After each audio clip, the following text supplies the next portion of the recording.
Hello friends, welcome to my channel. Friends, rice card ఈకేవైసీకి సంబంధించి ఒక ఇంపార్టెంట్ అప్డేట్ అయితే వచ్చింది. అదేంటో వీడియో తెలుసుకుందాం. వీడియోని అయితే అక్కడే స్కిప్ చేయకుండా వినండి.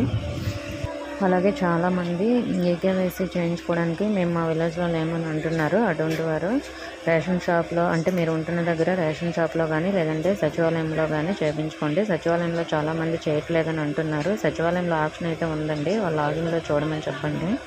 వాళ్ళ లాగిన్లో ఆప్షన్ ఇచ్చారు కూడా, నేను చెక్ చేసి ఆల్రెడీ వీడియో కూడా చేశాను.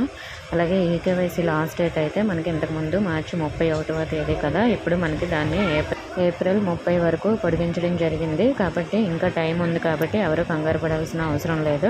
అలాగే చాలామంది ఈకేవైసీ చేస్తుంటే మనకి ఈకేవైసీ ఆల్రెడీ కంప్లీటెడ్ అని వచ్చేసింది అని అంటున్నారు. అలాంటి వారు మరి చేయించాల్సిన అవసరం లేదు. సో మరి ఎవరైతే ఈకేవైసీ పెండింగ్ ఉందో వాళ్ళు మాత్రమే చేయించుకోవాలి. ఓకే ఫ్రెండ్స్, మీకు ఇంకా ఏమైనా డౌట్స్ ఉంటే కామెంట్ చేయండి. ఇన్ఫర్మేషన్ వేస్తే వీడియోని లైక్ చేసి మీ ఫ్రెండ్స్కి షేర్ చేయండి. మన ఛానల్ సబ్స్క్రైబ్ చేసుకోండి. Thank you for watching.